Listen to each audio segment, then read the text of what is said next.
Si on court sur les toits de Paris, forcément on tombe sur le parcours. Et puis quel personnage fait ça ? Les personnages d'Assassin's Creed. Tu faisais des feuilles de décor comme au théâtre au XVIIe siècle, au XVIIIe. C'est tellement chic d'être directeur ou directrice du monde. Ça, maître de l'univers un peu.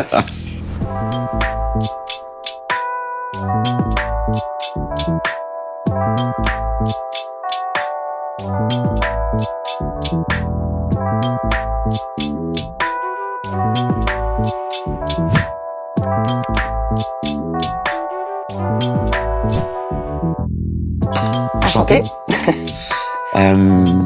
T'es directrice artistique. Ouais, toi aussi. Voilà. Enfin, t'es directeur. Oui, mais je crois que ça veut pas dire pareil, en vrai. Tu veux bien que tu me racontes ce que c'est être directeur artistique chez toi ? Allez, on démarre avec moi. Écoute, c'est un métier qui est assez nouveau pour moi et aussi dans le milieu du spectacle parce que normalement, celui ou celle qui crée les spectacles ou les opéras, les pièces de théâtre, moi j'arrive du théâtre, de l'opéra, de la comédie musicale à l'origine, c'est le ou la metteur en scène qui lui est d'abord à l'initiative du projet, choisit les textes, la distribution des acteurs, des actrices, choisit son équipe technique et artistique, donc les créateurs lumière, scénographiques, costumes, maquillage, coiffure, accessoires, et toutes les équipes techniques. Et puis, et un peu pour moi, alors il y a plusieurs définitions du metteur en scène. Je pense qu'il y a autant de metteurs en scène qu'il y a de personnes qui font ce métier. Mais pour moi, c'est vraiment une histoire de traduction. C'est-à-dire qu'en gros, je prends une pièce qui est comme un peu mon mode d'emploi, enfin mon cahier des charges. Mon cahier des charges, absolument. C'est complètement ça. Et moi, je dois trouver, dans le temps que j'ai, avec les équipes que j'ai, dans la réalité, avec le budget que j'ai, etc., comment je traduis ça en 3D, en live pour des gens qui vont venir au théâtre.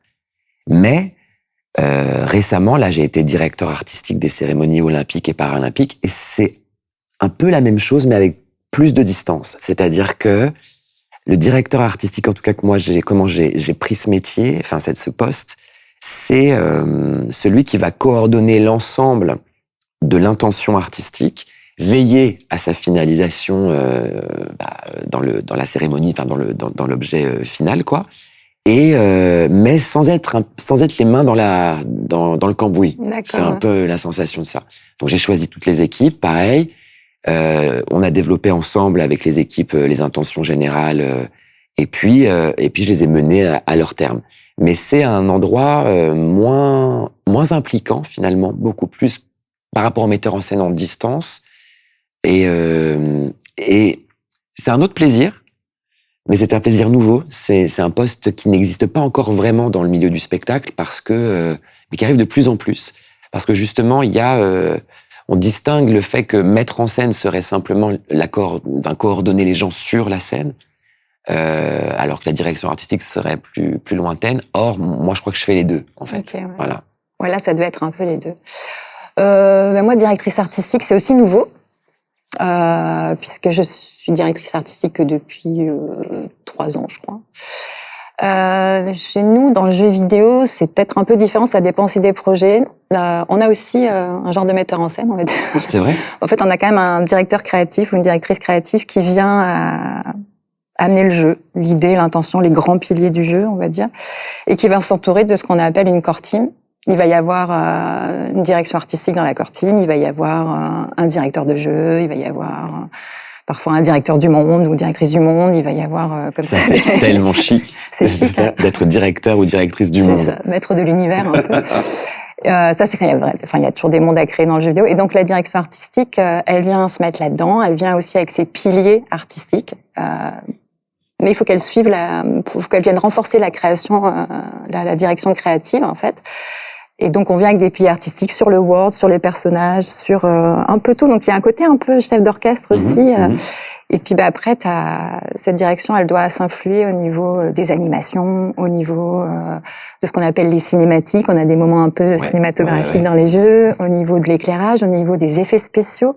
Il y a énormément de ramifications au niveau de la composition même des niveaux, surtout d'un point de vue esthétique et d'un point de vue de ce que ça raconte dans le monde. Toute la gestion d'ambiance et d'émotion. Et donc, en fait, après, une fois que tu as dressé un peu artistiquement ces grandes intentions, t'as tes équipes à suivre.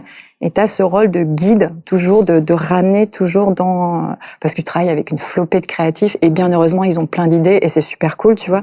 Et t'es pas là pour dire non j'avais une vision puis c'est celle-là puis c'est pas du tout ça.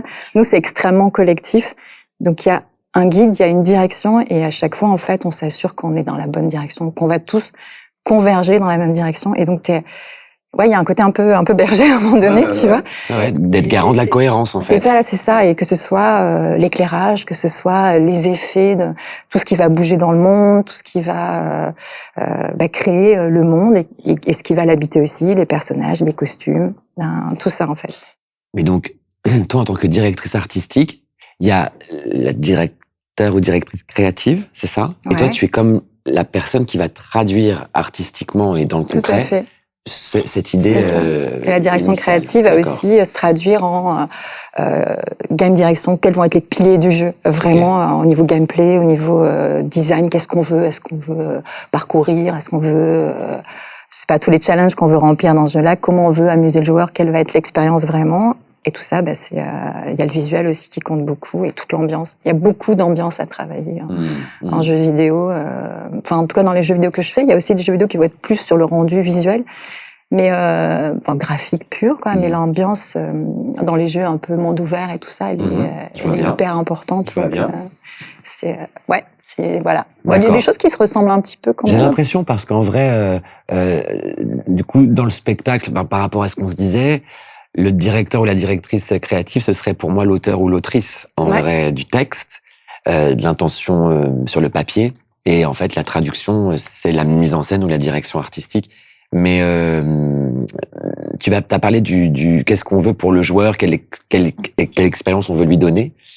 Ça arrive quand dans le processus de création? Le joueur, il est où? Il est là quand? Est-ce qu'il est tout le temps là? Ouais, c'est ça. Dès le départ, ça fait partie des piliers, vraiment. Nous, on parle beaucoup de piliers. On a toujours plein de piliers. D'accord. Mais on a souvent 3 gros. Et dans les 3 gros piliers, il y a vraiment, ça va être quoi l'expérience joueur, quoi. Non, c'est au cœur de ce qu'on produit. Et du coup, pour que comment dire, vous développez puis vous faites tester? Ou d'accord. On teste en permanence. Donc il y a des gens qui sont choisis pour être des joueurs cobayes. Ouais. Et on a des salles de test en interne et tout, des playtests. Donc on lance des playtests tout le long de la production. Faut avoir produit un petit peu quand même parce que sinon t'as rien à playtester.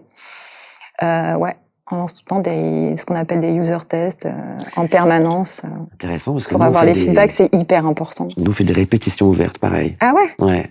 Pour avoir des indicateurs aussi pour se rendre compte si, est-ce que c'est clair ce qu'on raconte, est-ce que la lisibilité de notre intrigue par rapport à la pièce qu'on a choisie, elle est claire, est-ce que certains enjeux sont clairs. Moi je fais ça aussi vachement. Ah, je savais pas. Ouais. C'est toi qui fais ça ou c'est assez courant? Souvent, en fait, il y a ça s'inscrit aussi dans une démarche un peu plus de démocratisation du théâtre aussi, de dire venez, on vous invite dans la répétition, vous allez voir un morceau de ce qu'on est en train de créer. Alors les gens sont au courant, j'imagine comme vous, c'est pas fini, les costumes sont pas définitifs, la lumière n'est pas faite, etc. Mais voilà, on va vous montrer 20 minutes, une demi-heure, quoi. Peut-être un peu moins quand même des fois, mais et nous ça nous sert d'indicateur parce que comme tu travailles en fait quand même pour une finalité qui est le live et puis le public dans la salle, c'est et puis que moi j'essaye toujours d'être à ma place une espèce de super spectateur, c'est-à-dire que quand je suis assis dans la salle en train de regarder les acteurs et les actrices, je suis par ailleurs aussi acteur, mais quand je suis que à la mise en scène, je me dis ok, il faut que j'arrive à être à la fois quelqu'un qui est jamais allé au théâtre, quelqu'un qui a jamais entendu parler de Shakespeare, par exemple, ou quelqu'un qui en a beaucoup entendu parler, qui a même déjà vu cette pièce, parce que en théâtre, on a aussi cette petite... qui va comparer. Oui, parce qu'il a, je sais pas, par exemple, Richard III, tu vois, il y a plusieurs metteurs en scène qui ont monté Richard III de Shakespeare, donc il y a même eu des films et tout ça, donc par exemple, j'essaie d'être quelqu'un qui ne parle pas la langue, qui est en voyage, par exemple, en France, et qui vient voir du théâtre, et voilà. Donc visuellement, est-ce qu'il a quelque chose? Bref. J'essaie d'être le super spectateur pour que parce que notre mission dans le théâtre public, c'est de s'agresser, pas s'agresser, pas du tout s'agresser, c'est de s'adresser au plus large public. Parce que ça reste aussi un outil, je crois, pour l'émancipation personnelle, pour la pensée, Et donc, ces répétitions ouvertes nous permettent d'avoir des indicateurs et de se dire, OK, là, non, mais on est complètement... je te donne un exemple tout bête. C'était il y a hyper longtemps, ça devait être en 2008.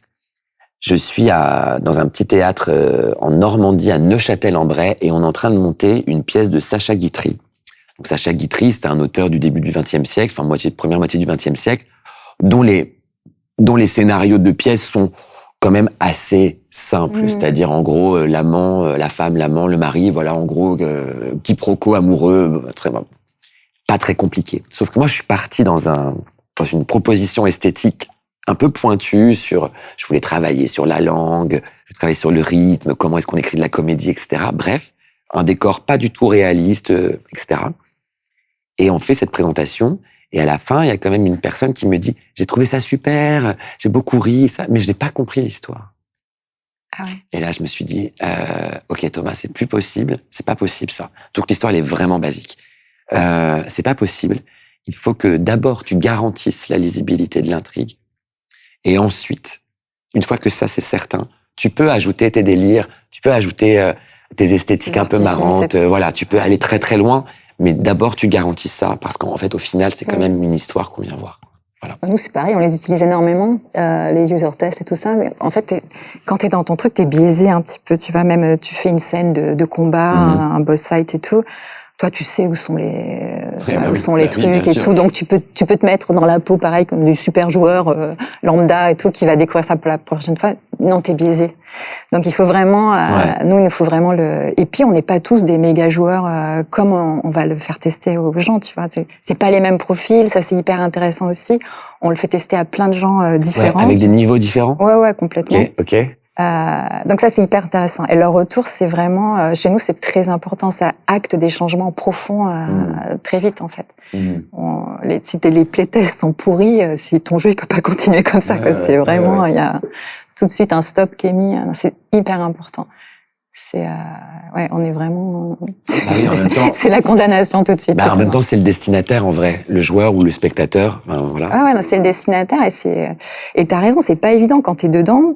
Toi, t'as tes intentions, t'arrives à te lire, quoi. Tu comprends ton monde et tout ça, quoi. Comment on devient directrice artistique chez Ubisoft? Bonne question. Bon, alors, je vais faire un petit parcours, tiens. Moi, je suis arrivée dans le jeu vidéo en 2000. Comme ça fait un petit bout de temps. J'ai commencé, moi, je suis autodidacte. À l'époque, c'était assez courant, il n'y avait pas vraiment de formation. J'avais fait des études d'informatique, d'électronique, parce que moi, je viens d'un milieu où mon père était artiste peintre, mais c'était pas le grand succès. Et du coup, on nous avait un peu dit l'art, bof, quoi. Enfin, tout ce qui était artistique, chez nous, c'était très estimé. Ouais. Mais c'était du génie ou rien, quoi. En fait, en gros, c'est soit t'es Picasso, Goya, machin, soit non, tu crèveras toute ta vie de faim, etc., etc.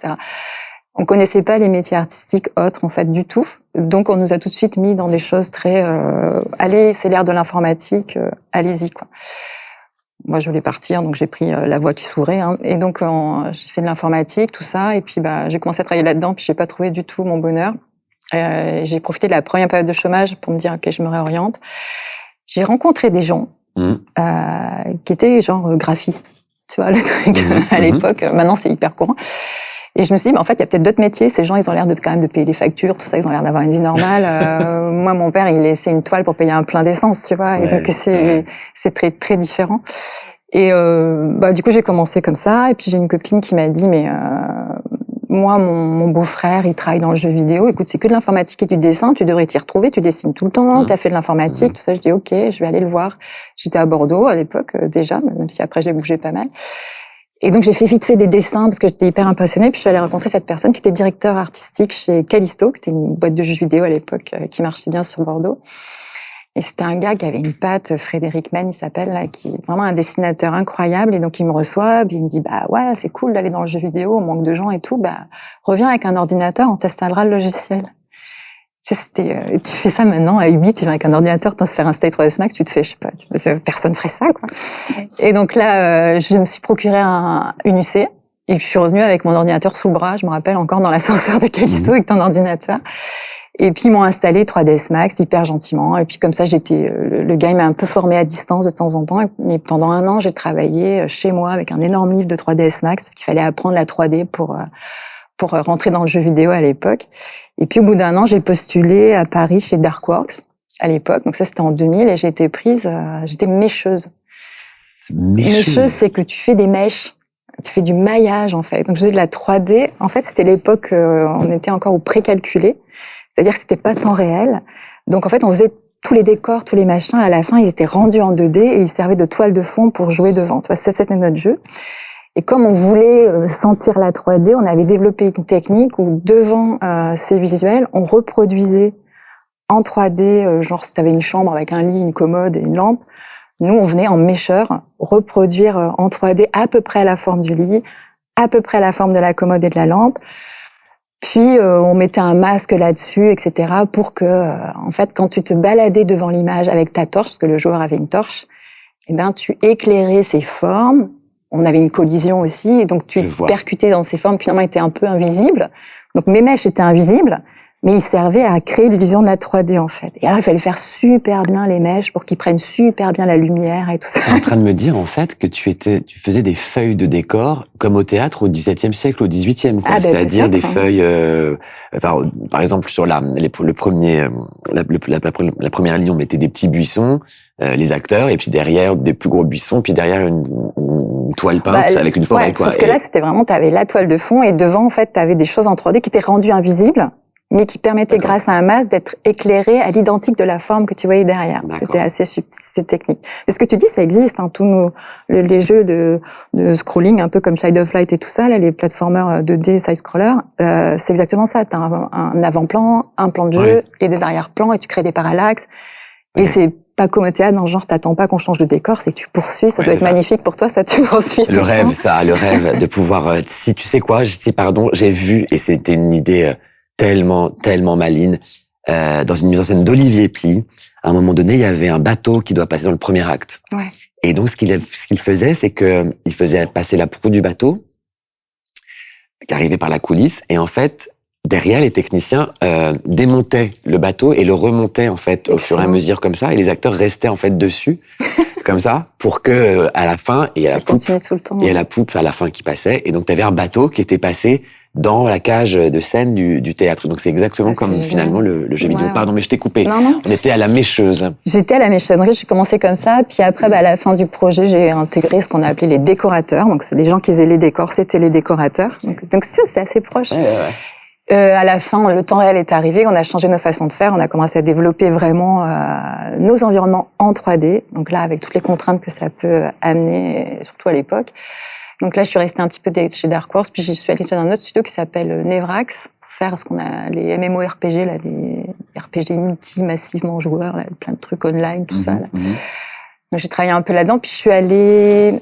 Donc là, c'était encore de l'infographie 3D générale. Moi, je pouvais faire des personnages, des créatures, et autant que de l'éclairage, tout ça. J'adorais faire les créatures. Et quand tu faisais les créatures, dans ces moments-là, c'était vraiment... tu recevais à peu près le concept, donc tu avais l'idée de ta créature, tu la modélisais en 3D, tu venais faire toutes les textures, c'est-à-dire que tu la peins finalement, tu vois. Et ça, c'était magique. C'est là que j'ai découvert que moi, ce qui m'intéressait, c'était la texture, parce que c'était vraiment du dessin pur. Et donc, je suis partie à Ubisoft Montréal en 2005 comme textureuse. C'est vraiment dans la texture, donc tu viens faire les matériaux qui vont être appliqués sur tes formes 3D, quoi. C'est un métier qui est devenu vraiment extrêmement technique après. Enfin, dans le jeu vidéo, c'est devenu vraiment, même les artistes du jeu vidéo, c'est des ingénieurs, je veux dire. Ils maîtrisent techniquement énormément de choses. Enfin, c'est pas, ils maîtrisent leur œil, ils maîtrisent plein de choses très artistiques, mais ils ont un bagage technique qui est vraiment très très puissant. Donc j'ai fait beaucoup de matériaux comme ça à Ubi Montréal. J'ai fait beaucoup de jeux. Aucun assassin à Ubi Montréal, mais j'ai fait... je suis arrivée sur Rainbow Six Vegas, j'étais textureuse. Après, j'ai fait pas mal de Splinter Cell, j'ai fait Far Cry 3, que j'ai beaucoup aimé. Et j'ai grandi comme ça, j'ai commencé à être lead artiste. Je sais qu'en France, maintenant, lead artiste, c'est quelqu'un qui manage pas mal des artistes, mais à l'époque, on pouvait, en tout cas à Montréal, on pouvait grandir en tant qu'expert ou manager. Et moi, j'ai toujours choisi la position d'expert pour rester en production. Parce que j'avais vraiment besoin d'avoir les mains dans le cambouis, moi. Et donc là, bon, j'étais là-dedans. Et puis, je suis arrivée à la fin sur Child of Light, où j'étais aussi lead artiste, un jeu que j'ai beaucoup aimé parce qu'il est très, très proche de mon univers personnel. Et puis, je suis rentrée en France en 2015. Donc, j'étais toujours lead artiste à peu près, ou lead graphique, ça dépendait. Je suis arrivée dans une petite boîte à Bordeaux. Il n'y avait pas encore Ubisoft Bordeaux. Donc, j'ai fait un autre jeu dans une boîte indé. C'était très chouette. Et quand Ubisoft Bordeaux s'est installé, j'y suis allée. Et là, j'étais encore lead artiste. Et puis, j'ai commencé à être directrice artistique associée sur Mirage, justement, sur un assassin. Et puis maintenant, je suis directrice artistique officielle. Donc voilà, c'est un peu... je suis montée avec les productions, en fait. C'est là que je voulais aller. Et c'est vraiment la réunion, finalement, de ton envie artistique de départ et ton bagage informatique de départ aussi, qui s'est trouvé réuni dans ton poste. Grâce à une copine qui m'a dit, mais mon bof, il fait ça. C'est trop bien. Et ton bouquin aussi, parce que tu t'es fait toute seule, enfin, t'as bossé toute seule... Et mon bouquin, ouais, c'est vrai. Le gros, parce que tu as fait ce geste. Ouais, parce qu'il est assez gros. C'est ça, il y avait un gros bouquin. Je l'ai gardé, je le montre souvent quand je fais des interventions avec des gens un peu, des jeunes qui veulent savoir comment on a appris, etc., etc. Bah ouais, il y avait un bouquin, mais il y avait un bouquin, puis dès que tu étais là sur ton ordi, je sais plus comment il y avait de RAM là, mais c'était vraiment pas grand chose. Tu bougeais un pixel, tu tournais ton truc, t'attendais une minute que tout se voit. Quand je dis une minute, on avait une patience qui était infinie, quoi. Ouais. C'est sûr que maintenant, dès que t'attends, c'est la panique, là. Et d'ailleurs, sur les avancées technologiques, ça va quand même très très vite. Ça Moi, va je suis super vite, sidéré. Enfin, je suis même ébloui, quoi. À chaque fois qu'il y a des nouveaux jeux vidéo, me dire waouh, ça a encore avancé et tout. Moi, le jeu vidéo, ça rentre dans ma vie avec la Nintendo NES, tu vois. Donc j'ai, je sais pas, 8 ans. D'accord. Et je joue à Mario sur ma vieille télé avec tube cathodique et tout ça, tu vois. Mais comment tu suis tout ça? Comment tu suis toutes ces évolutions? Comment vous faites aussi pour réfléchir graphiquement à des choses nouvelles que vous avez envie d'utiliser? T'as un peu deux choses. Tu vas avoir dans les développeurs de jeux vidéo, évidemment t'as tout ce qui est un peu artistique, puis tu vas avoir les techniques, là, les directeurs techniques, les programmeurs et tout ça. Eux, ils suivent vraiment l'évolution des plateformes. Oui, c'est ça, des plateformes, même des PC, toutes les innovations technologiques qui leur permettront, toute cette puissance qui leur permettront d'afficher plus à l'écran, d'être plus rapide, etc., etc.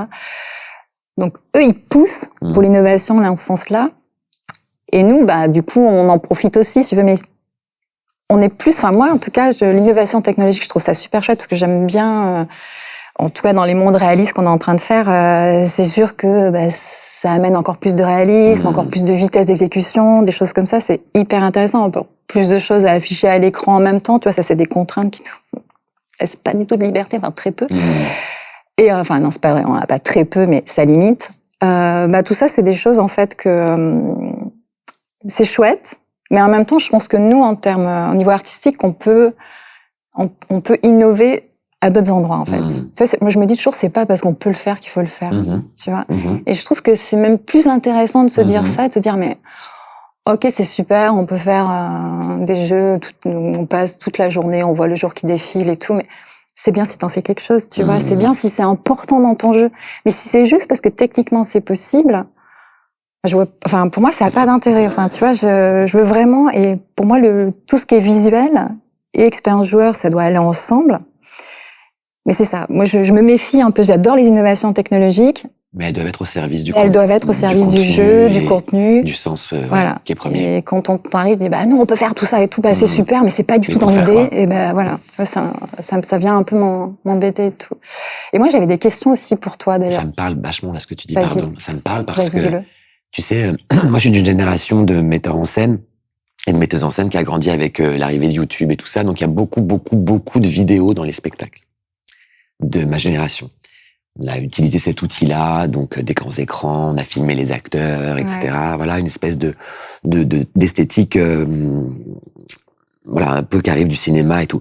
Et moi, en fait, à chaque fois, je voulais faire de la vidéo, un peu de manière pour correspondre un peu à la mode. Honnêtement, en attendant que le truc soit prêt, je trouvais une autre solution pour travailler, tu vois, pour répéter. Et en fait, à chaque fois, c'était beaucoup plus charmant, beaucoup plus artisanal et beaucoup plus, finalement, magique, en fait. Et donc, au fur et à mesure, et ben toutes les idées de vidéos que j'ai voulu, elles se sont effacées, je les ai pas gardées. Résultat, je travaille pas du tout avec les nouvelles technologies, en tout cas ces nouvelles façons de raconter. Parce qu'en vrai, au théâtre, mais ça c'est la chance qu'on a aussi, on a une chose qui est qui est assez belle, qui s'appelle la convention entre le spectateur et la scène. C'est-à-dire qu'en gros, au théâtre, comme on part du principe que on dirait que toi tu es ceci et moi je suis cela, enfin en gros que on dirait que on est à l'Antiquité, on dirait que on est pendant la guerre de 100 ans, voilà, et ça suffit. Ça suffit. Ça suffit, tu sais. On peut dire, moi je me souviens dans Henri VI par exemple, je pouvais passer, il fallait que j'aille à Rouen, à Orléans, à Londres évidemment, à Paris, à Bordeaux. Dans la pièce, il nous fait voyager dans toutes ces villes-là, Shakespeare. Ce qu'on faisait, c'est qu'on mettait un panneau derrière où c'était écrit Bordeaux, Rouen, etc. Et ça suffisait, tu vois. Ouais. J'ai vu aussi dans une pièce de Shakespeare au Globe, le théâtre à Londres, à un moment il fait nuit puis il faisait jour parce que il y a pas de toit. Ouais. Comme il fait jour et que normalement dans la pièce il fait nuit, en gros les personnages faisaient ça, tu vois, genre on n'y voit rien alors que c'est vraiment du jeu, c'est ludique en fait. Donc en fait tu as plein d'astuces. Le théâtre tu peux le faire vraiment avec 3 € en vrai, et puis 2 personnes, une qui regarde, une qui joue, et tu peux vraiment raconter mais toutes les histoires, même les plus folles, les plus épiques, les plus fantastiques, tu peux tout faire avec vraiment rien, ou alors avec beaucoup. Et c'est tout ça l'équilibre. C'est hyper inspirant, tu vois, parce que on en parlait vite fait tout à l'heure, mais tu vois, nous par exemple, quand on reproduit un contexte historique, il nous faut tout, tu vois. On peut pas. On fait le Moyen Âge, il nous faut les petites lanternes, les torches, les trucs d'époque, les costumes, et c'est pointu, tu vois. C'est vraiment. Et toi, au théâtre, t'es au Moyen Âge avec ton mégaphone, tes projos et tes trucs en métal partout. C'est exactement et l'immersion, elle est là vraiment. Enfin, moi, je l'ai pas vu ton spectacle. Je suis désolée, j'aurais bien aimé. Mais j'ai été au théâtre et t'es capturé dans les. Alors, je sais pas si c'est le jeu des acteurs, si c'est la mise en. Je ne sais pas. Mais si t'avais quelque chose justement. Moi, je trouve qu'on pourrait, en tout cas, être beaucoup plus artificiel. D'abord, je crois qu'on a une grande propension, nous autres, les Homo sapiens que nous sommes sur cette planète, à la fiction, à se coller ensemble sur ce que Yuval Noah Harari appelle la colle mythique, c'est-à-dire le fameux on dirait que, mais vraiment, hein, et on est très très fort pour ça. On a même d'ailleurs, parce qu'il y a des dérapages aussi, enfin en tout cas il y a des vices et des vertus à ça. Les vertus, c'est qu'on peut du coup faire du théâtre. L'art vient de là, de cette façon qu'on a de se raconter des histoires et d'y croire ensemble. Les vices, je sais pas, c'est les fake news par exemple. Tout à coup, on va donner plus de crédit au croire qu'au savoir sur certains sujets, ce qui peut être aussi terrifiant. Donc bref, on a cette nature-là. Donc nous, si tu veux, au théâtre, on ne fait qu'utiliser ça. Je ne sais pas en fait si ça fonctionne dans le jeu parce que il n'y a pas de. Alors si. Ça marche peut-être avec tout ce qui est VR et tout ça. Parce qu'en réalité, nous sommes nous-mêmes d'un coup trompés, notre cerveau est trompé, et donc se met à croire que c'est le vide, se met à croire qu'il y a quelque chose derrière nous, se met à croire, voilà. Mais j'ai l'impression que tant qu'on est dans notre siège avec une manette et devant un écran, on sait. On peut pas croire qu'on est. On peut pas croire qu'on est au Moyen Âge si t'as pas tout ce qui va avec. Mais peut-être que ça va. Tu sais. Tu vois cette légende que apparemment, quand le cinéma a été inventé, les frères Lumière, là, l'entrée en gare de la Ciotat du train, apparemment les gens auraient fui du cinéma ayant peur que le train leur fonce dessus. Ce que je trouve très très beau là-dedans, c'est que on est en train, enfin à ce moment-là, le cerveau a donc été trompé parce que d'un coup l'image était trop impressionnante et qu'on n'avait jamais été confronté à ça. Alors nous aujourd'hui, si tu veux, on a Jurassic Park, je sais pas, on a des T-Rex, on a plein de trucs, donc on est un peu blasé. Et tout à coup ça vient redonner de l'illusion, ça vient redonner de la croyance. Et je trouve que c'est vachement intéressant. Et d'ailleurs, c'est très très proche du théâtre, ça, parce qu'en vrai, bien sûr, tu guides le joueur ou la personne qui fait cette expérience immersive en VR, mais t'es quand même libre. Et au théâtre, notre regard, le regard du spectateur, il est... moi, je décide pas où il regarde. Alors, bien sûr, je peux mettre la lumière là et dire c'est là, c'est à cet endroit-là que ça se passe. Mais s'il a envie d'aller regarder ce qui se passe dans le coin là-bas avec un figurant ou je ne sais quoi, il peut le faire. Tu vois ce que je veux dire? Donc, cette liberté du regard, voilà. Finalement, quand tu joues, c'est un peu les gamins, tu sais, ils sont là, ils jouent avec les bâtons comme des épées. Ça, c'est toi. Et nous, on est déjà dans la tête du gamin. En fait, avec ces images, tu vois. C'est un peu ça. C'est une super image.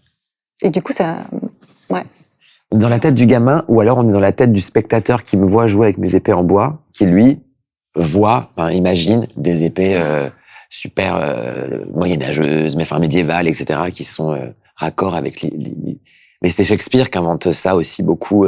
Et en vrai, là où on a une liberté, c'est aussi que je peux me battre avec des épées en bois, je peux me battre avec des vraies épées lourdes. Je peux le faire, au théâtre, on peut le faire.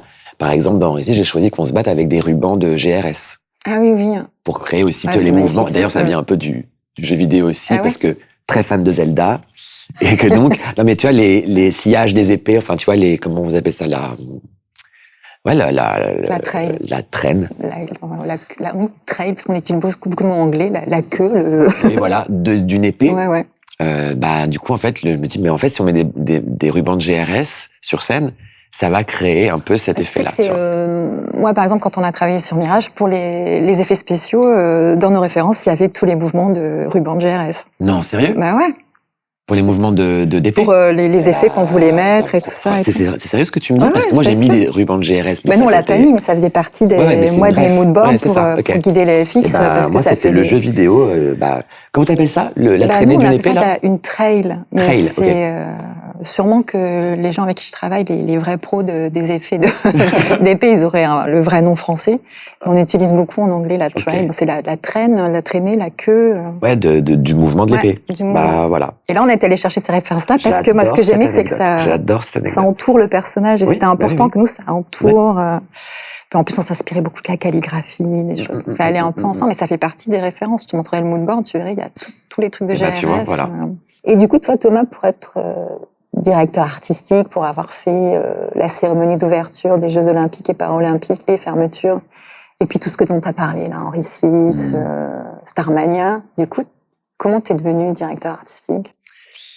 Mon premier métier, c'est d'être acteur. En fait, au départ, moi, j'arrive d'un tout petit village. Et pour être direct, le théâtre, d'une certaine manière, a été vraiment un endroit de réconfort et de presque survie, d'une certaine manière, parce que j'ai pas eu au collège, c'était pas simple sur les questions de harcèlement, etc. Et le théâtre était un endroit où je pouvais me trouver moi et où justement ce que j'étais n'était pas un problème et au contraire était une solution. L'acteur, je parle de l'acteur. Quand j'ai compris que le théâtre était un outil pour l'émancipation personnelle et que justement on allait travailler sur la singularité, sur qui on est et que ce qu'on était n'était pas un souci, j'ai trouvé un refuge en vrai dans le théâtre et donc j'ai voulu absolument devenir acteur. C'était mon obsession et j'ai été acteur. Enfin, je suis acteur. Donc là, à partir de là.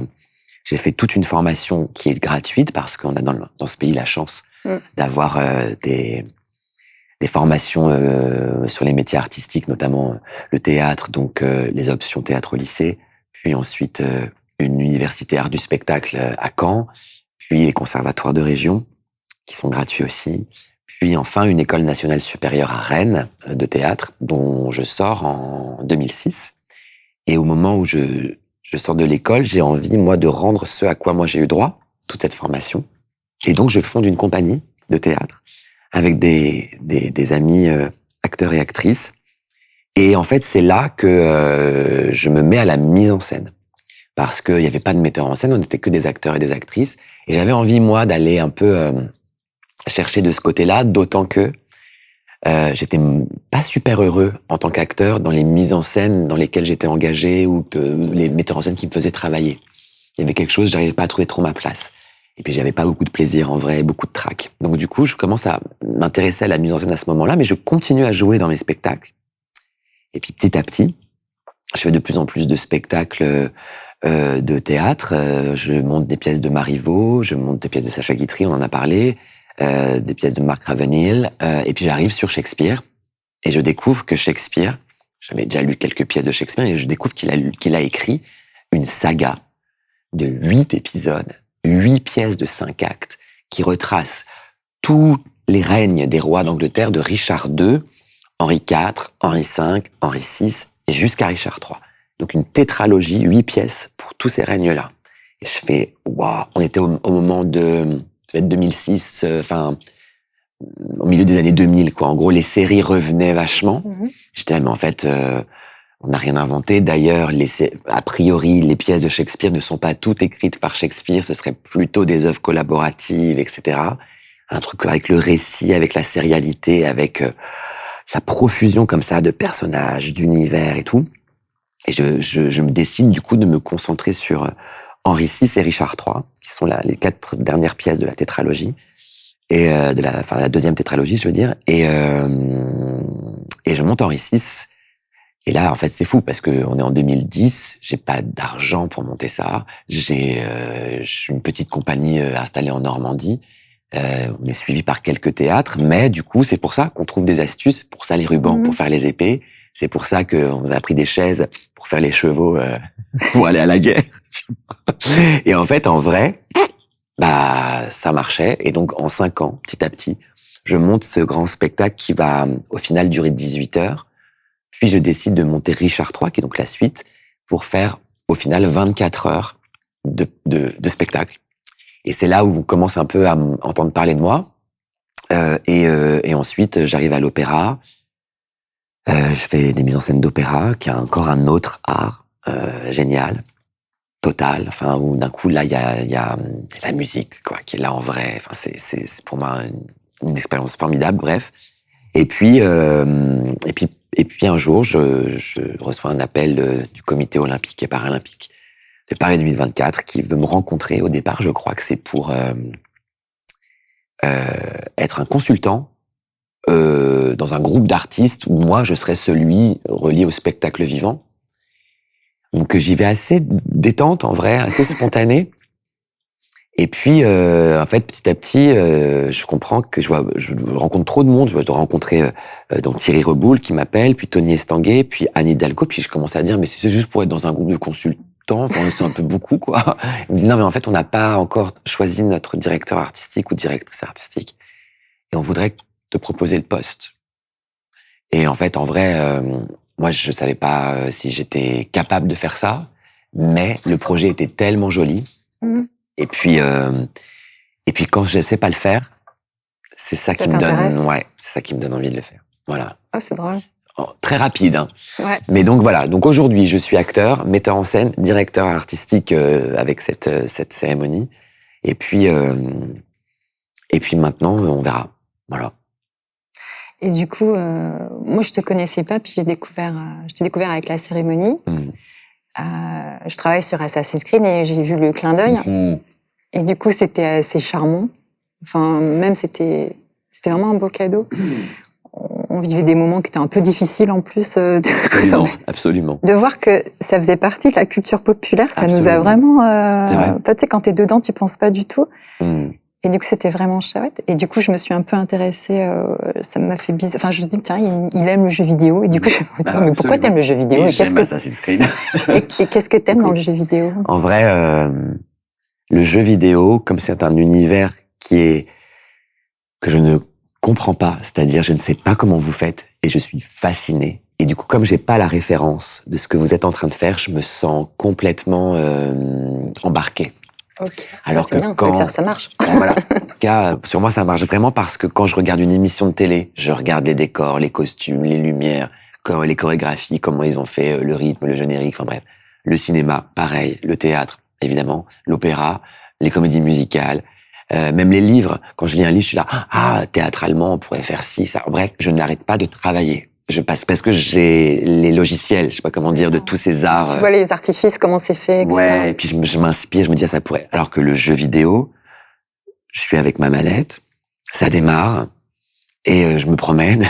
Il faut que j'aille trouver le champignon magique, ou aller tuer je ne sais quoi, ou aller récupérer tel objet antique ou quoi. Et en vrai, déjà, tu as un objectif à court terme, quoi. Ouais. Ce qui, moi, me fait beaucoup de bien pour moi, déjà, avec tous mes projets au long cours.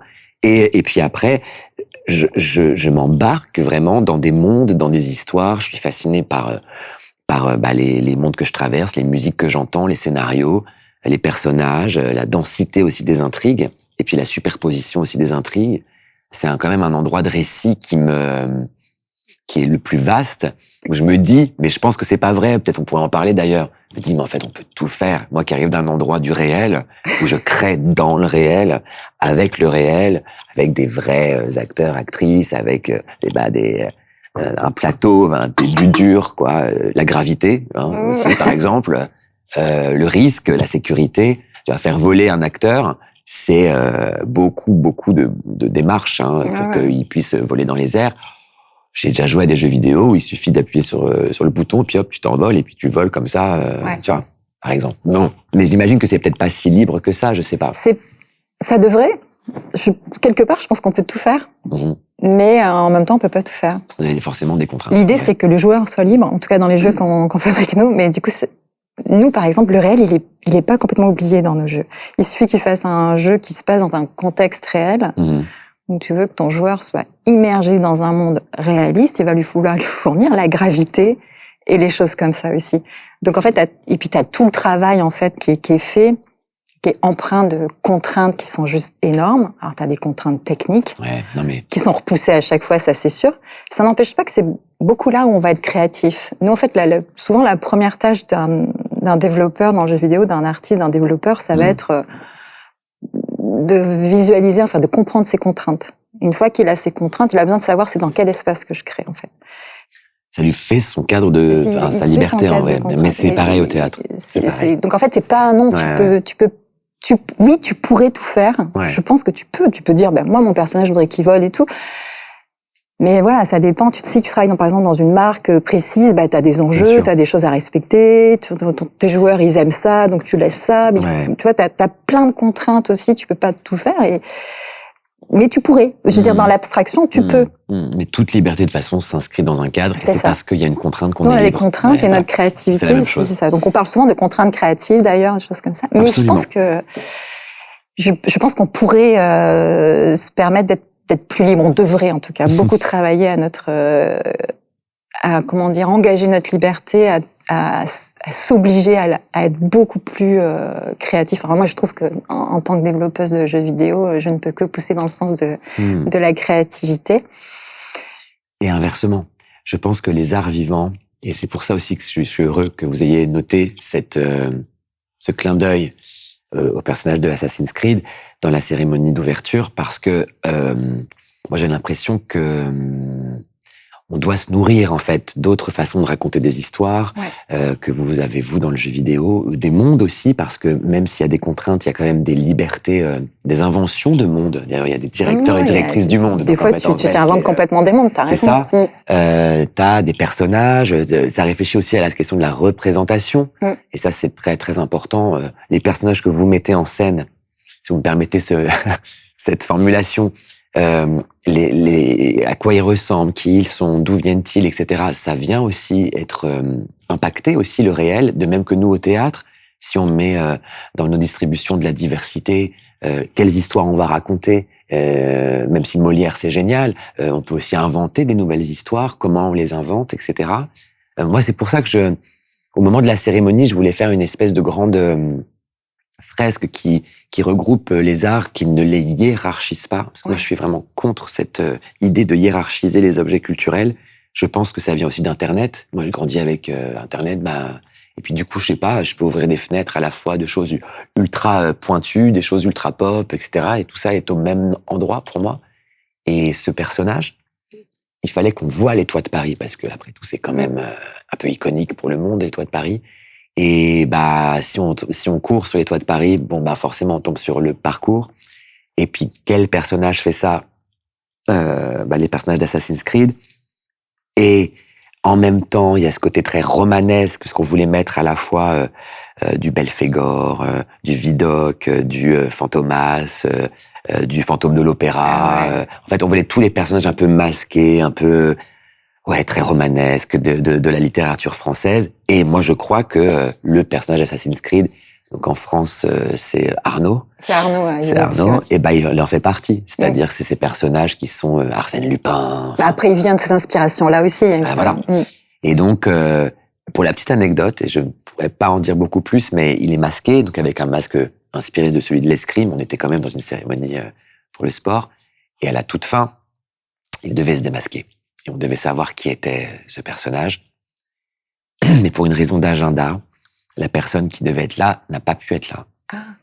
C'était une personne assez iconique. Et une personne réelle, hein. Et il pouvait pas être là. Et donc, on a décidé on s'est dit, c'est le destin. On ne saura jamais qui est ce personnage. Un peu d'ailleurs comme dans Assassin's Creed, voilà. On saura jamais. Ah, c'est pas mal. Ouais. Moi, j'ai beaucoup aimé ce que tu as dit. Tu as parlé de réconciliation. Soit c'était un super beau mot. Parce qu'en fait, on le ressentait vraiment. C'est vrai. On le ressentait vraiment. Et puis, du coup, tu viens avec des choses un peu paradoxales là, sur tes différents tableaux. C'est très contrasté. C'est hyper intéressant. Je me dis, mais comment t'as pensé à, je veux dire, même, comment tu penses à mettre ce groupe de métallos là devant la conciergerie avec la chanteuse lyrique qui passe devant, enfin, tous ces mélanges là hyper taquins un peu quand même. Un peu taquin. Je dis, mais comment tu as raison. Un peu taquin. On sent, tu sais, la culture derrière hyper, comme tu dis là, hétéroclite de plein de choses. Ouais. On sent le pas d'hiérarchie, on sent. Mais il y a une telle maîtrise que ce qui était très beau, c'est que ça rend un peu le prestige au populaire, tu vois. Absolument. Et du coup, moi, ça m'a beaucoup ému, ça. J'étais fière, en fait, quand je regardais la cérémonie à la télé. En plus, c'était c'était super bien qu'elle soit belle à la télé, la cérémonie, tu vois, par rapport à tout ce que tu disais aussi dans cette cérémonie. Et du coup, je me suis demandé comment ça devenait ce foisonnement d'idées, là. Bon, alors déjà, je suis pas tout seul comme toi. Hein. Tu sais, on a des équipes. Moi aussi, j'ai une core team. J'avais autour de moi des auteurs et des autrices, parce qu'au départ, on parle que du récit. Et puis une core team plus artistique, type un référent ou une référente sur chaque domaine artistique, musique, costume, danse, scénographie, design, cinéma. Voilà. Et ce qu'on a fait, c'est qu'on part toujours de la base, à savoir les 6 kilomètres de scène qui avait été décidé pour la cérémonie, et comment les bâtiments, les monuments, la grande histoire, les petites histoires, mais aussi les histoires culturelles, photographiques, cinématographiques, qui jalonnent en fait ces 6 kilomètres, comment est-ce qu'on les a toutes amassées même, et on a tiré des fils qui nous permettaient en gros de se dire, tiens, c'est intéressant ici d'évoquer, par exemple, sur la conciergerie, autour de la conciergerie, la question des libertés, parce que tu as la conciergerie qui était une ancienne prison, mais qui est aujourd'hui un endroit de la justice. T'avais juste derrière le Pont Neuf, le plus vieux pont de Paris, avec le square du Vert-Galant, qui est un endroit aussi très romantique, très relié à l'amour, mais pas seulement parce qu'on peut s'y promener avec son amoureux, son amoureuse, mais parce qu'il y a le roman de André Breton, où il y a la rencontre avec Netchma ici sur le square du Vert-Galant. André Breton a fait le manifeste du surréalisme, tu vois. Donc en fait, t'as plein en fait comme ça t'as la statue d'Henri IV au milieu de ça. Donc ça pourrait être liberté, la révolution, liberté aussi des corps, liberté amoureuse, liberté sexuelle. On va peut-être faire un grand tableau sur la liberté à cet endroit-là. Ça se passe comme ça. Et après, c'est toujours une idée de traduction, c'est-à-dire la révolution, c'était violent. C'était aussi une espèce de grande fureur. Et puis après, il y a Paris qui a traversé cet épisode-là. Comment est-ce qu'on montre ça? Bon, on s'est dit, tiens, on va faire passer le bateau de la ville de Paris, son symbole, à travers, devant les fenêtres de la conciergerie où ont été enfermés les aristocrates qui, ayant perdu leur tête, vont réentendre cette chanson, ça ira. Et ensuite, on va passer sur Bizet, Carmen, l'amour est un oiseau rebelle, parce que ça s'apaise. Et en même temps, t'as l'opéra qui représente aussi l'aristocratie d'une certaine manière. Enfin bref, voilà. Et tout ça, en fait, ça crée aussi comme des espèces de motifs, des emblèmes, des dramaturgies que chacun va piocher dedans. Je sais qu'il y a des gens qui ont été choqués de voir la tête de Marie-Antoinette, enfin des aristocrates. C'est pas que Marie-Antoinette d'ailleurs, c'était des aristocrates en règle générale, avec leur tête sous le bras. En réalité, on le voit aussi, je sais pas, à Disney, on le voit tous les Halloween. Enfin, c'est pas un truc très. Mais voilà, après chacun va. Tu sais, on s'adresse tout à coup à 24 millions de personnes en France, mais 5 milliards dans le monde au même moment. Donc évidemment, après chacun avec son logiciel va lire les choses.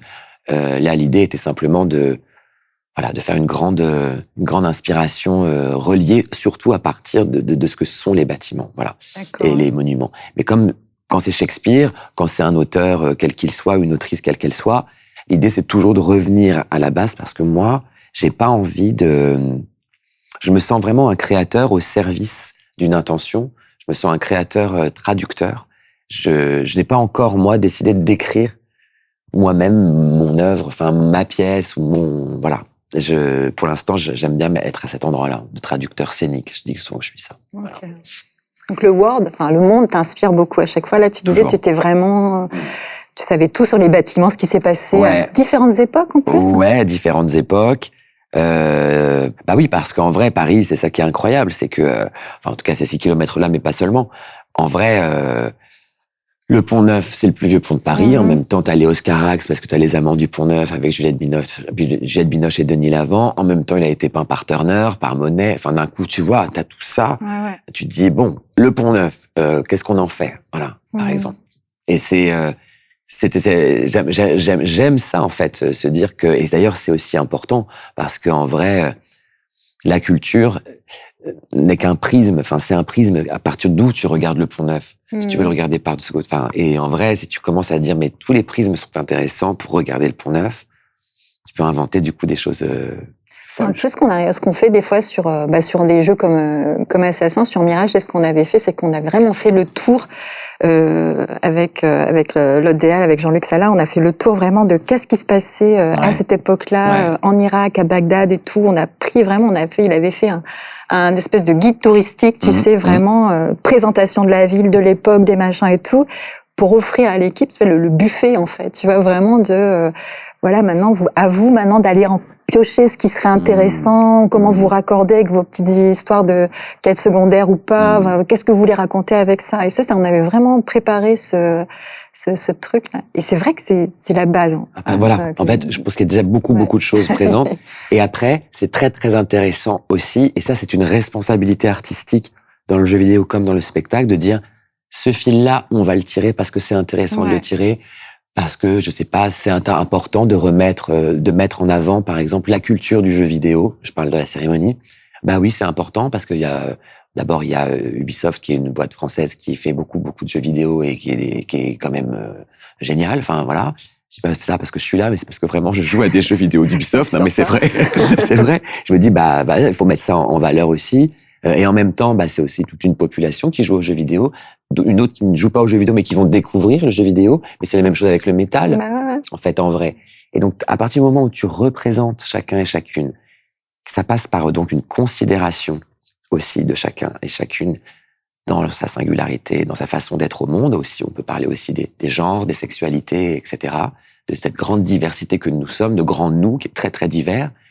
Et d'autant plus quand tu dois dresser un portrait de la France le soir d'une cérémonie olympique, je voulais que personne soit sur le bas-côté et que tout le monde se sente invité à la fête. C'est ça. Et rien ne se heurter. Et en plus, voilà, de dire aussi, vous savez, c'est pas parce qu'on est en désaccord qu'on est forcément en conflit, c'est pas parce qu'on vient de cultures différentes ou d'origines différentes ou de sexualités différentes ou qu'on a des genres différents, ou bref, qu'on ne peut pas vivre ensemble, heureux d'être ensemble. Ouais, ça se sentait vraiment. Et je crois que les gens étaient heureux d'être ensemble ce soir-là. Et d'ailleurs, moi, je me dis, comment tu fais par exemple, j'ai lu vite fait sur Internet que Starmania, t'avais eu genre 15 jours pour préparer et convaincre, je sais plus, peut-être les créateurs de Starmania, ou peut-être pas, il y en a un qui est décédé.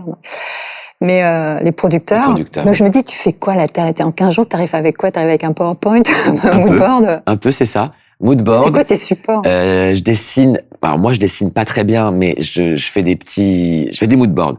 Je dessine des petits schémas, des trucs un peu schématiques pour montrer un peu, en gros, une dramaturgie, une ligne. Par exemple, j'ai le livret. C'est pareil. Starmania, j'ai le livret, j'ai les chansons.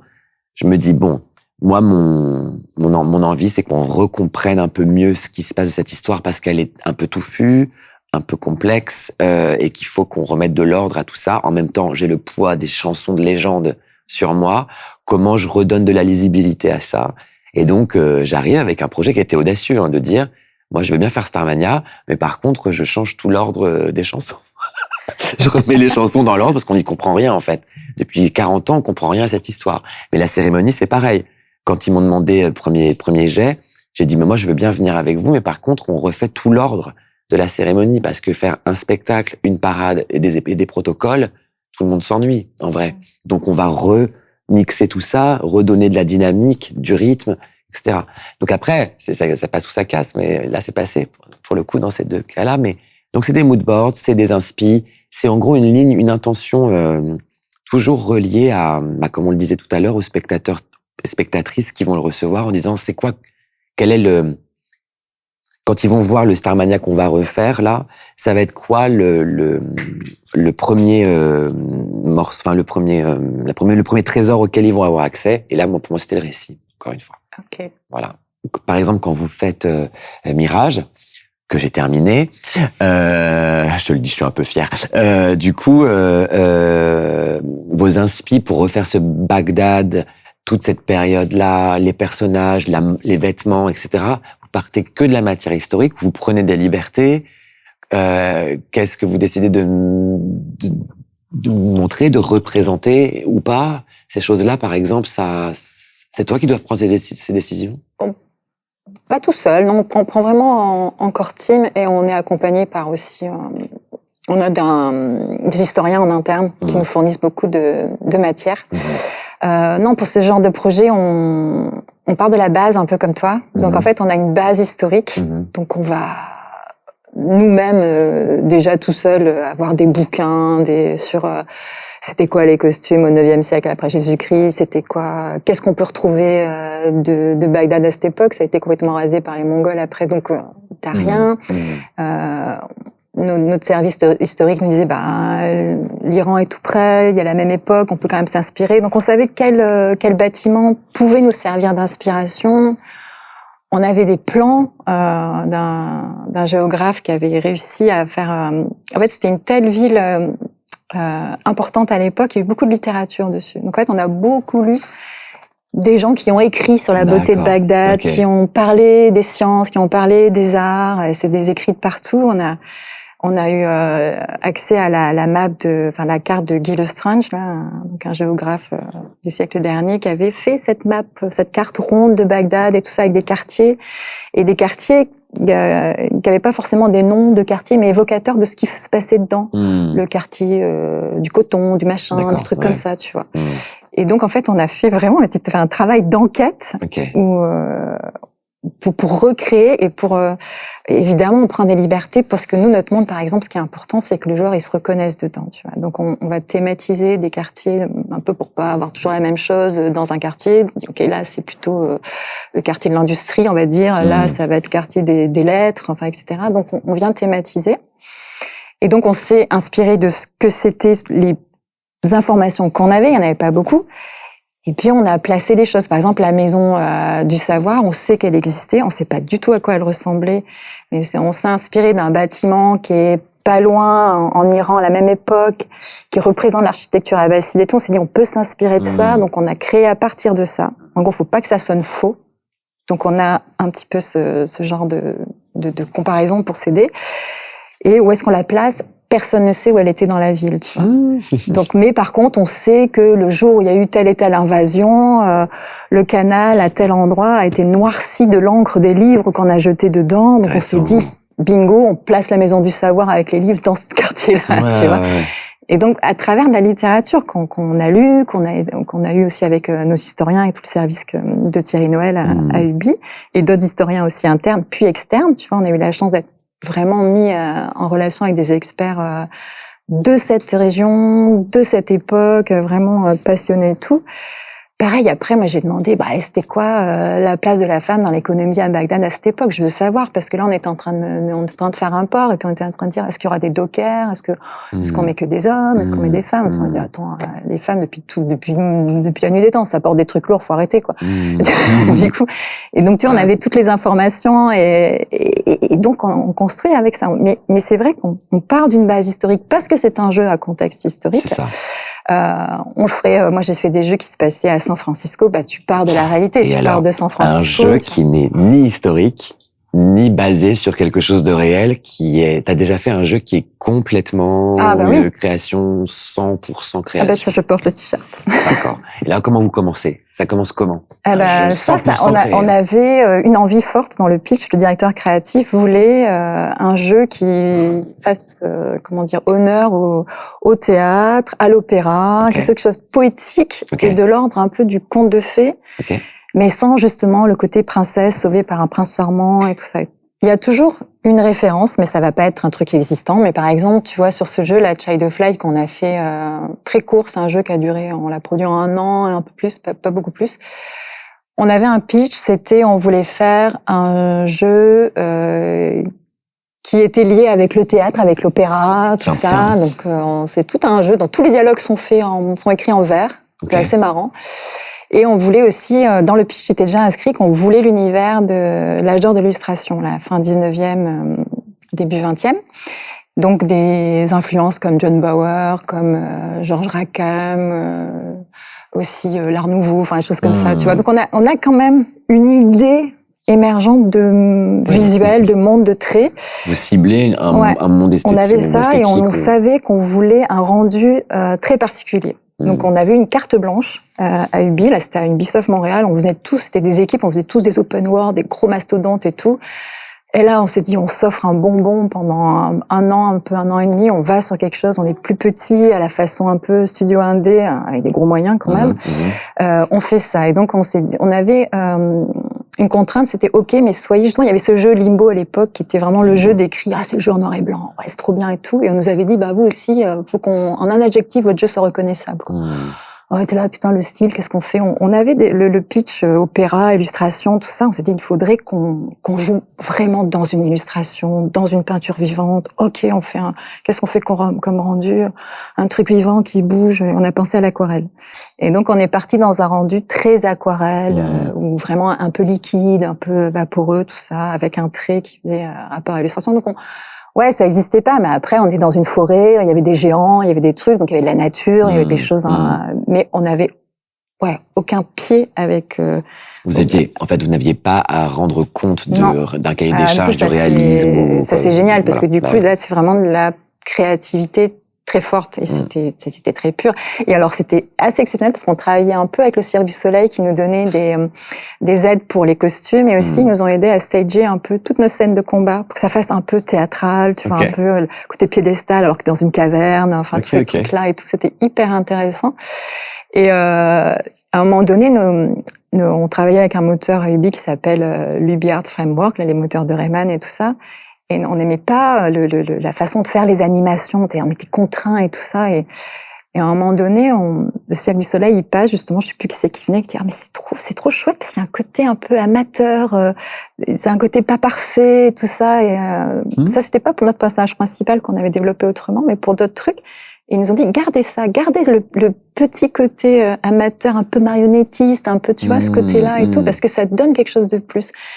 Et donc, tu vois, ça, c'est des trucs que tu trouves en cours de route.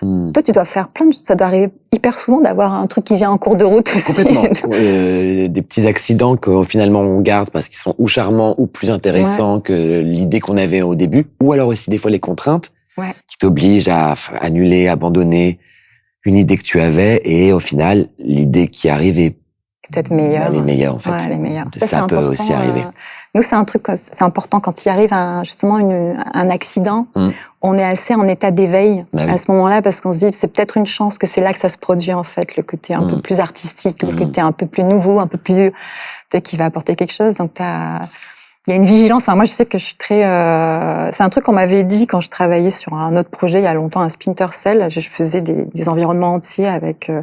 Tu places tes objets puis tu fais la texture dessus, les matériaux et tout. Et mon DA un jour il me fait avec toi c'est bien mais c'est toujours un peu trop parfait. il me dit mais ça m'avait un peu vexé. Il me dit mais cherche l'accident un peu. Et ça c'est une phrase qui m'est restée. Cherche l'accident en fait. Parce que c'est peut-être là que se loge le vrai, la vie, le rêve. C'est là où tu réagis, où collectivement tu vois un truc, ou finalement, parce que tu vois, si tu restes dans le côté, alors on a prévu ça, maintenant on rentre dans le process, et le rendu, ça doit être à peu près ce qu'on a fait. C'est assez industriel finalement. Tu vois, il y a pas beaucoup d'artistique qui se place là-dedans. Il y en a, Mais il n'y a pas le côté un peu magique d'une pleine prod où t'es là, putain, on peut plus faire ça. Bon, faisons autrement. Et puis pouf, tu vois, c'est la contrainte qui vient finalement mettre que tout le monde va être. Enfin, ça va donner un espace de créativité autre, mais ça va permettre quelque chose d'émerger, tu vois. Et ça, c'est hyper intéressant. Et puis l'accident, c'est ce qui rend un peu plus vivant, ça accroche tu vois, un espace trop parfait, ça va faire chier tout le monde. À la cérémonie, il y a eu un gros accident, il a plu. Ah oui, c'est vrai. Mais mine de rien, ça a rendu vivant tellement d'avantages, je pense.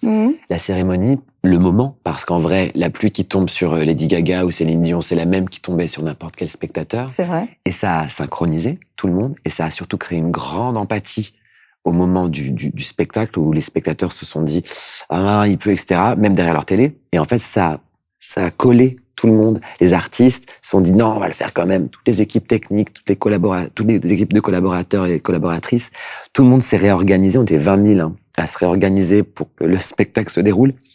Et ça a créé cet accident. La pluie a créé, à mon avis, beaucoup plus d'humanité, beaucoup plus de vertige. Et puis donc d'imperfection, mais même belle. Du caractère. Et du caractère, voilà. Parce que moi j'ai cette et image. D'humanité en fait, en vrai. Et même c'est beau parce que tu vois à la fin, oui c'est à la fin quand Céline Dion elle chante et que t'as sur le super piano noir brillant, t'as toutes les gouttes de pluie. Pour la lumière, tu peux pas rêver mieux. Franchement, là, c'est hyper beau. C'est clair. Donc ouais, finalement, c'est un peu les heureux accidents. Et puis c'est elle qui a fait arrêter la pluie. C'est vrai, hein. Elle s'est mise à chanter, c'est là qu'il a arrêté de pleuvoir. Comme quoi. Tu vois, ça t'aurais pas pu le penser. Salomé, merci, c'était trop bien. C'était trop bien cette discussion-là. En fait, en vrai, on fait pas le même métier, mais on fait pas loin le même métier aussi. On n'est pas face à des problématiques qui sont finalement assez proches, même si les mondes sont très très différents. Très différents. Mais vrai, moi, j'aimerais beaucoup, en tout cas, que tu nous donnes plein. Mais moi, je viens, mais quand vous voulez. Ah mais ouais, mais franchement, viens, on reparle quand tu veux. Parce que moi, j'ai plein de choses à te demander sur ton univers, sa lisibilité, plein de choses. Vas-y, on s'invite. Ouais, on s'invite. Et moi, si vous avez des jeux à tester, je les teste de ouf. Et moi, je t'invite au théâtre. Tu viens voir des spectacles. Des jeux à tester, des idées à te prendre. Allez, venez, on parle de tout ça. Avec grand plaisir. Et puis merci, on a envie que ça dure. Merci beaucoup. Merci à toi. On est obligé de s'arrêter, mais en fait, moi j'aurais bien continué. Prendre un autre café. Un peu de café. Merci, ça. Aussi chaud. Merci beaucoup. Merci.